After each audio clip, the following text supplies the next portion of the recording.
नमस्कार। आइए सुनते हैं सुभद्रा कुमारी चौहान की लिखी कहानी गौरी।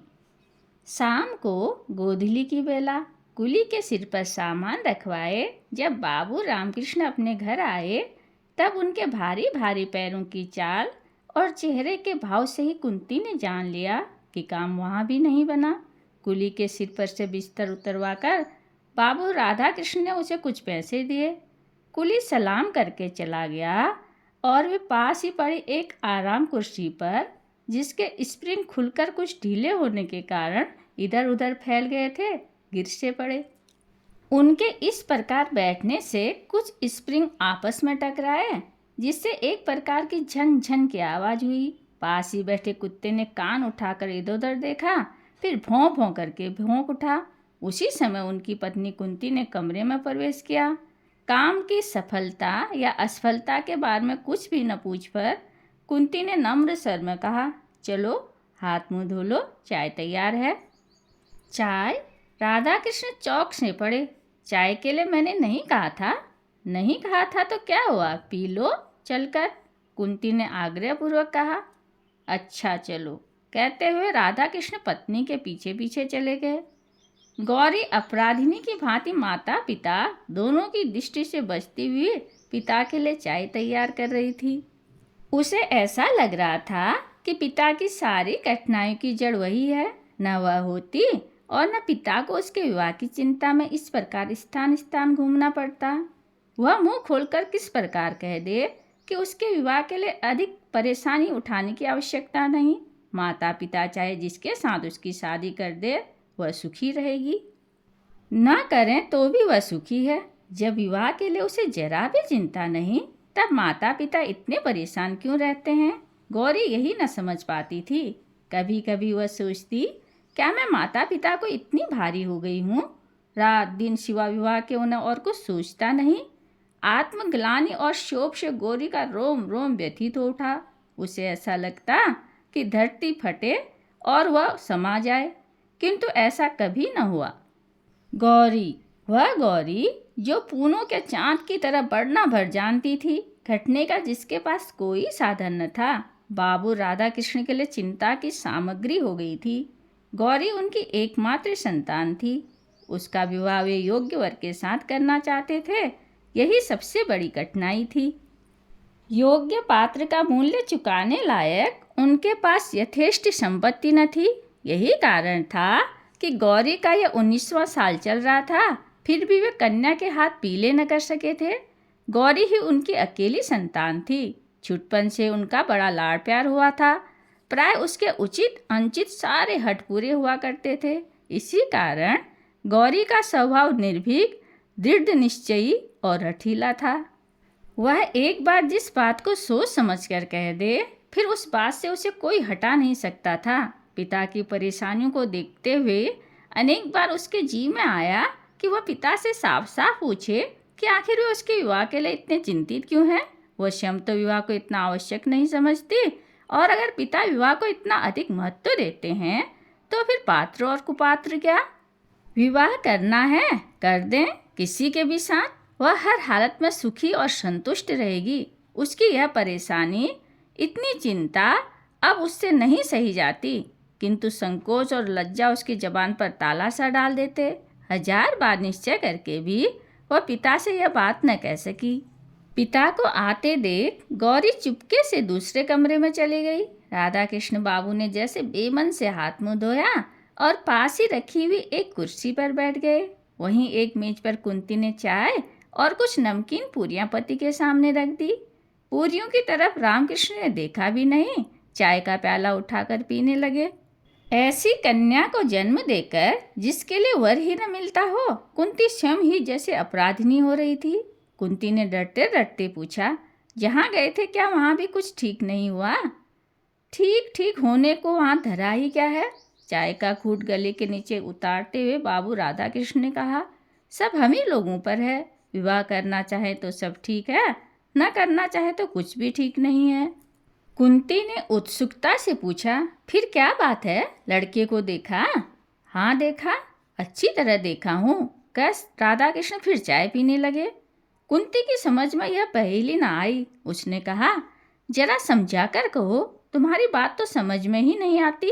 राधा कृष्ण, समझा कर कहता हूँ, सुनो। वह लड़का लड़का नहीं, आदमी है। तुम्हारी गौरी के साथ मामूली चपरासी की तरह दिखेगा। बोलो, करोगी ब्याह? कुंती बोली, विवाह की बात तो पीछे होगी, क्या रूप रंग बहुत खराब है? फोटो में तो वैसा नहीं जान पड़ता। राधा कृष्ण ने कहा, रूप रंग नहीं, रहन सहन बहुत खराब है। इतनी सीधाई भी तो अच्छी नहीं होती कि जिसके पीछे आदमी आदमी न दिखे। और फिर उम्र भी तो अधिक है, 35-36 साल। साथ ही तो बच्चे भी हैं। उन्हीं बच्चों को संभालने के लिए तो विवाह करना चाहते हैं, नहीं तो शायद न ही करते। उनकी दूसरी शादी है। उनकी उमंगें, उनका उत्साह सब ठंडा पड़ गया है। वे अपने बच्चों के लिए एक धाई चाहते हैं, पर मेरी लड़की की तो दूसरी शादी नहीं है। और फिर वह तो साफ साफ कहते हैं कि मैं केवल बच्चों के लिए विवाह करना चाहता हूँ। कुंती ने कहा, जिन्हें दूसरी शादी करनी होती है वे सब बच्चों के ही बहाने तो शादी करते हैं, नहीं तो यह कहें कि अपने लिए करते हैं। राधा कृष्ण बोले, अरे नहीं नहीं, यह आदमी कपटी नहीं है। उसके भीतर कुछ और बाहर कुछ हो ही नहीं सकता। हृदय तो उसका दर्पण की तरह साफ है, पर उसका खादी का कुर्ता, गांधी टोपी, फटे फटे चप्पल देखकर जी हिचकता है। वह कहीं नेता बनकर व्याख्यान देने लायक तो है, पर किसी के घर दूल्हा बनकर जाने लायक नहीं है। इसके अलावा 30 रुपये कुल उसकी तनख्वाह है। कांग्रेस दफ्तर में सेक्रेटरी का काम करता है। 3 बार जेल जा चुका है। किस दिन चले जाते हैं कुछ ठिकाना नहीं। कुंती बोली, आदमी तो बुरा नहीं जान पड़ता। राधा कृष्ण, बुरा आदमी तो मैं भी नहीं कहता उसे, पर वह गौरी का पति होने लायक नहीं है, सच बात यह है। कुंती बोली, फिर तुमने क्या कह दिया? राधा कृष्ण, क्या कह देता, उन्हें बुला लाया हूँ, अगले इतवार को आएंगे, जिसमें तुम भी उन्हें देख लो। और वह आने के लिए भी बड़ी मुश्किल से तैयार हुए। कहने लगे, नहीं साहब, मैं लड़की देखने न आऊँगा। इस तरह लड़की देखकर मुझसे किसी लड़की का अपमान नहीं किया जाता। फिर जब मैंने उन्हें समझाकर कहा कि आप लड़की को देखेंगे, लड़की और उसकी माँ आपको देख लेगी, तब कहीं बड़ी मुश्किल से राजी हुए। गौरी दरवाजे पर आड़ में खड़ी सब बातें सुन रही थी। जिस व्यक्ति के प्रति उसके पिता इतने असंतुष्ट और उदासीन थे, उसके प्रति गौरी के हृदय में अनजाने ही कुछ श्रद्धा के भाव जागृत हो गए। राधा कृष्ण बाबू पान का बीड़ा उठाकर अपनी बैठक में चले गए और उसी रात फिर उन्होंने अपने कुछ मित्रों और रिश्तेदारों को गौरी के लिए योग्य वर तलाशने को कई पत्र लिखे। अगला इतवार आया। आज ही बाबू सीताराम जी गौरी को देखने या अपने आप को दिखलाने आएंगे। राधा कृष्ण जी ने यह पहले ही कह दिया है कि किसी बाहर वाले को कुछ न मालूम पड़े कि कोई गौरी को देखने आया है। अतएव यह बात कुछ गुप्त रखी गई है। घर के भीतर आंगन में ही उनके बैठने का प्रबंध किया गया है। 3-4 कुर्सियों के बीच एक मेज है, जिस पर एक साफ धुला हुआ खादी का कपड़ा बिछा दिया गया है और एक गिलास में आंगन के ही गुलाब के कुछ फूलों को तोड़कर गुलदस्ते का रूप दिया गया है। बहुत ही साधारण सा आयोजन है। सीताराम जी सरीखे व्यक्ति के लिए किसी विशेष आडंबर की आवश्यकता भी तो न थी। यथा समय बाबू सीताराम जी अपने दोनों बच्चों के साथ आए। बच्चे भी वही खादी के कुर्ते और हाफ पैंट पहने थे, न जूता न मोजा न किसी प्रकार का ठाट बाट, पर दोनों बड़े प्रसन्न हंसमुख। आकर घर में वे इस प्रकार खेलने लगे जैसे इस घर से चिर परिचित हों। कुंती एक तरफ बैठी थी। बच्चों के कोलाहल से परिपूर्ण घर उसे क्षण भर के लिए नंदन कानन सा जान पड़ा। उसने मन ही मन सोचा, कितने अच्छे बच्चे हैं। यदि बिना किसी प्रकार का संबंध हुए भी सीताराम इन बच्चों के संभालने का भार उसे सौंप दें तो वह खुशी खुशी ले ले। वह बच्चों के खेल में इतनी तन्मय हो गई कि क्षण भर के लिए भूल बैठी कि सीताराम भी बैठे हैं और उनसे भी कुछ बातचीत करनी है। इसी समय अचानक छोटे बच्चे को जैसे कुछ याद आ गया हो, दौड़कर पिता के पास आया। उनके पैरों के बीच में खड़ा होकर बोला, बाबू, तुम तो कहते थे ना कि माँ को दिखाने ले चलते हैं। माँ कहाँ है, बतलाओ। बाबू ने किंचित हंसकर कहा, ये माँ जी बैठी हैं, इनसे कहो यही तुम्हें दिखाएंगी। बालक ने मचल कर कहा, ओह तुम दिखाओ। और इसी समय एक बड़ी सी सफ़ेद बिल्ली आंगन से होते हुए भीतर को भाग गई। बच्चे बिल्ली के पीछे सब कुछ भूलकर दौड़ते हुए अंदर पहुंच गए। गौरी पिछले दरवाजे पर चुपचाप खड़ी थी। वह न जाने किस ख्याल में थी। छोटे बच्चे ने उसका आंचल पकड़कर खींचते हुए पूछा, तुम हमारी माँ हो? गौरी ने देखा, हष्ट पुष्ट सुंदर सा बालक, कितना भोला, कितना निश्चल। उसने बालक को गोद में उठाकर कहा, हाँ। बच्चे ने फिर उसी स्वर में पूछा, हमारे घर चलोगी ना? बाबू तो तुम्हें लेने आए हैं और हम भी आए हैं। अब तो गौरी उसकी बातों का उत्तर न दे सकी। पूछा, मिठाई खाओगे? हाँ खाएंगे, दोनों ने एक साथ एक स्वर में उत्तर दिया। कुछ क्षण बाद कुंती ने अंदर देखा, छोटा बच्चा गौरी की गोद में और बड़ा उसी के पास बैठा मिठाई खा रहा है। एक निश्वास के साथ कुंती बाहर चली गई और थोड़ी देर बाद यूं ही गौरी ने ऊपर आंख उठाई, उसने माता पिता दोनों को सामने खड़ा पाया। पिता ने स्नेह से पुत्री से कहा, बेटा जरा चलो, चलती हो ना? गौरी ने कोई उत्तर न दिया। उसने बच्चों का हाथ मुंह धुलाया, उन्हें पानी पिलाया, फिर माँ के पीछे पीछे बाहर चली गई। बच्चे अब भी उसी को घेरे हुए थे। वे उसे छोड़ना नहीं चाहते थे। बड़े मुश्किल से सीताराम जी उन्हें बुलाकर कुछ देर तक अपने पास बिठा सके, किंतु जरा सा मौका पाते ही वे फिर जाकर गौरी के आसपास बैठ गए।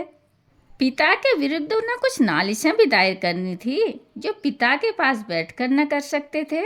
छोटे ने कहा, बाबू हमें कभी खिलौने नहीं ले देते। बड़े ने कहा, मिठाई भी तो कभी नहीं खिलाते।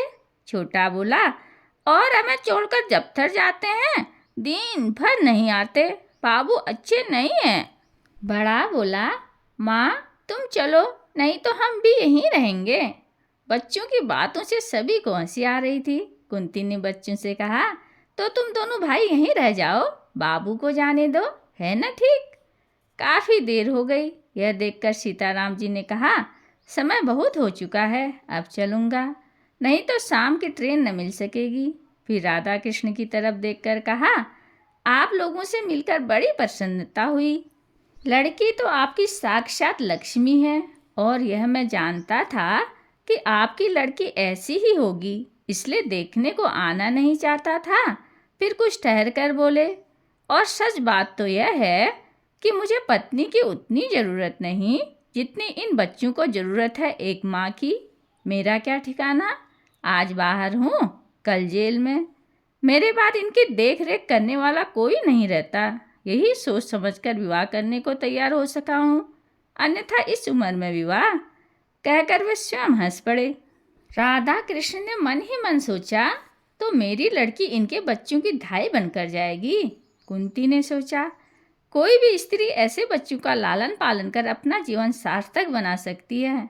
गौरी ने मन ही मन इस महापुरुष के चरणों में प्रणाम किया और बच्चों की ओर ममता भरी दृष्टि से देखा, जैसे यह दृष्टि कह रही थी कि किसी विलासी युवक की पत्नी बनने से अधिक अच्छा है इन भोले भाले बच्चों की माँ बनना। सीताराम जी को जाने के लिए प्रस्तुत देख बच्चे फिर गौरी से लिपट गए। यदि राधा कृष्ण झूठ ही सही एक बार भी कहते कि बच्चों को छोड़कर जाओ, तो सीताराम जी बच्चों को छोड़कर निश्चित होकर चले जाते।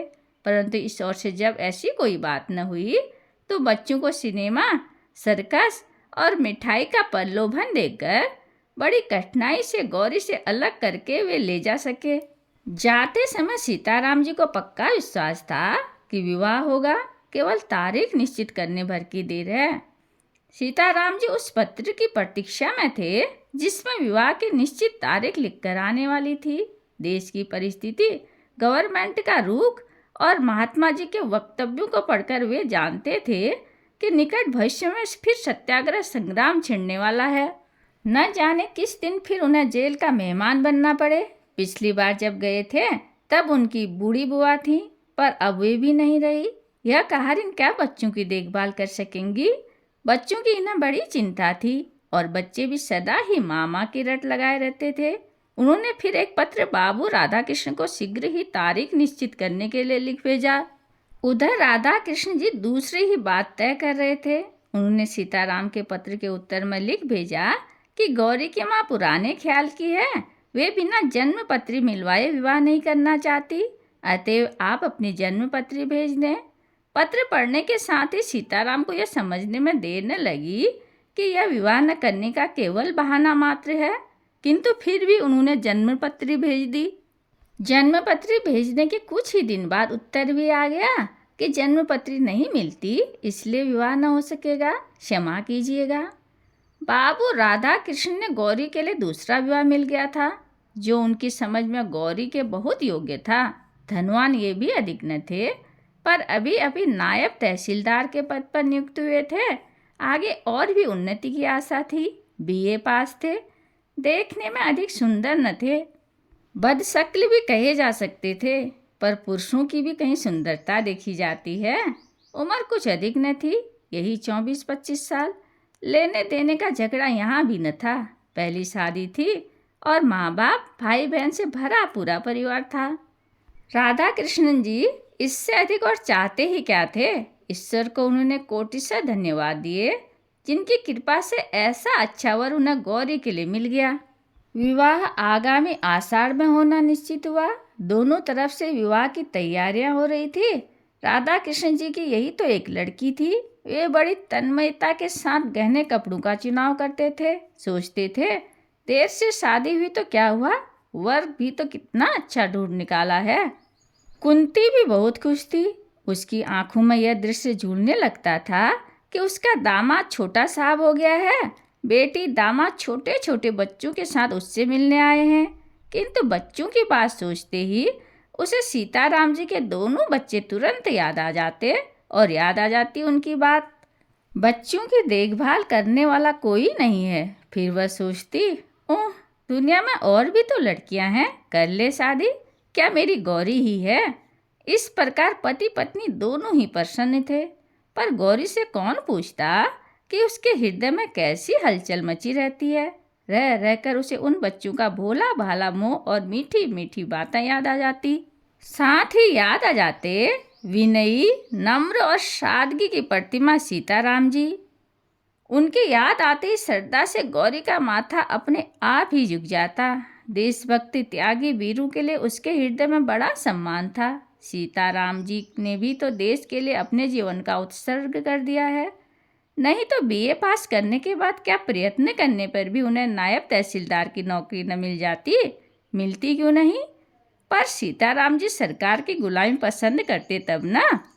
दूसरी ओर थे उनके होने वाले वर, नायब तहसीलदार साहब, जिन्हें अपने आराम, अपने ऐश के लिए ब्रिटिश गवर्नमेंट के जरा से इंगित मात्र से ही निरीह देशवासियों के गले पर छुरी फेरने में जरा भी संकोच या हिचक नहीं। जिनके सामने कुछ चांदी के टुकड़े फेंक दिए जाते हैं और ये दुम हिलाते हुए निंदे से निंदे काम कर्म करने में भी किंचित लज्जित नहीं होते। घृणा से गौरी का जी भर जाता, किंतु उसके इन मनोभावों को जानने वाला यहाँ कोई भी न था। वह दिन रात एक प्रकार की अव्यक्त पीड़ा से विकल सी रहती। बहुत चाहती थी कि अपनी माँ से कह दे कि वह नायब तहसीलदार से शादी न करेगी, किंतु लज्जा उसे कुछ भी न कहने देती। ज्यों ज्यों विवाह की तिथि नजदीक आती, गौरी की चिंता बढ़ती ही जाती थी। विवाह की निश्चित तारीख से 15 दिन पहले एकाएक तार आया कि नायब तहसीलदार साहब के पिता का देहांत हो गया। इस मृत्यु के कारण विवाह साल भर को टल गया। गौरी के माता पिता बड़े दुखी हुए, किंतु गौरी के सिर पर से जैसे चिंता का पहाड़ हट गया। इसी बीच सत्याग्रह आंदोलन की लहर सारे देश में बड़ी तीव्र गति से फैल गई। शहर शहर में गिरफ्तारियों का तांता सा लग गया। रोज न जाने कितने गिरफ्तार होते, कितनों को सजा होती। कहीं लाठीचार्ज, कहीं 444। सरकार की दमन की चक्की बड़े भयंकर रूप से चल रही थी। गौरी को चिंता थी उन बच्चों की। जब से सत्याग्रह संग्राम छिड़ा था, तभी उसे फिक्र थी कि न जाने कब सीताराम जी गिरफ्तार हो जाएं। और फिर वे बच्चे बेचारे, उन्हें कौन देखेगा। रोज का अखबार ध्यान से पढ़ती, कानपुर का समाचार तो और भी ध्यान से देखती थी। इसी प्रकार उसने एक दिन पढ़ा कि राजद्रोह के अपराध में सीताराम जी गिरफ्तार हो गए और उन्हें 1 साल का सश्रम कारावास हुआ है। इस समाचार को पढ़कर गौरी कुछ क्षण तक स्तब्ध सी खड़ी रही, फिर कुछ सोचती हुई टहलने लगी। कुछ ही देर बाद उसने अपना कर्तव्य निश्चित कर लिया। वह माँ के पास गई। माँ कोई पुस्तक देख रही थी। उसने अपने सारे साहस को समेटकर दृढ़ता से कहा, माँ, मैं कानपुर जाऊंगी। कानपुर में क्या है? आश्चर्य से कुंती ने पूछा। गौरी ने कहा, वहाँ बच्चे हैं। माँ ने उसी स्वर में कहा, बच्चे? कैसी बात करती हो गौरी, पागलों सी? गौरी बोली, नहीं माँ, मैं पागल नहीं हूँ। बच्चों को तुम भी जानती हो। उनके पिता को राजद्रोह के मामले में साल भर की सजा हो गई। बच्चे छोटे हैं। मैं जाऊंगी माँ, मुझे जाना ही पड़ेगा। गौरी के स्वभाव से कुंती भली भांति परिचित थी। वह जानती थी कि गौरी जिस बात की हट पकड़ती है कभी छोड़ती नहीं। अतएव सहसा वह गौरी का विरोध न कर सकी। बोली, पर तेरे बाबूजी तो बाहर गए हैं, उन्हें तो आ जाने दे। गौरी ने दृढ़ता के साथ कहा, बाबूजी के आने तक नहीं ठहर सकूंगी माँ, मुझे जाने दो। रास्ते में मुझे कुछ कष्ट न होगा। अब मैं काफ़ी बड़ी हो गई हूँ। और उसी दिन शाम को एक नौकर के साथ गौरी कानपुर चली गई। अपनी सजा पूरी करके सीताराम घर लौटे। इस साल भर के भीतर उन्होंने बच्चों को एक बार भी न देखा था।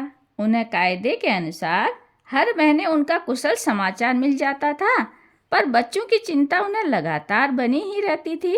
जिस कहारिन के भरोसे वे बच्चे छोड़ गए थे, उसके भी 3-4 बच्चे थे।